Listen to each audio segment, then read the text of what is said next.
Delta becomes the ninth hurricane of the 2020 Atlantic season, forecast to strike Cancún, then U.S. Gulf Coast.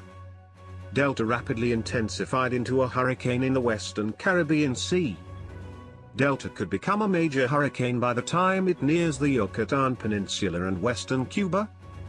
Delta will then likely strike the northern U.S. Gulf Coast late this week.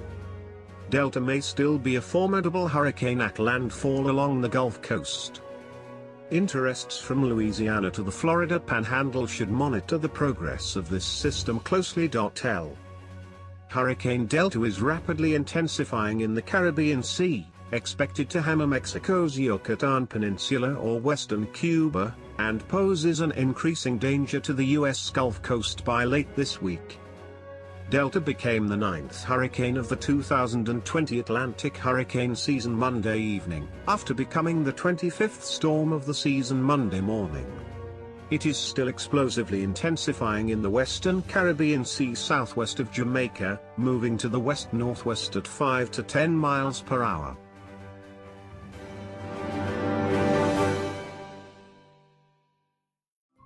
Thank you for watching. Please subscribe to us on YouTube. If you like, donate to us, visit home on the page PayPal.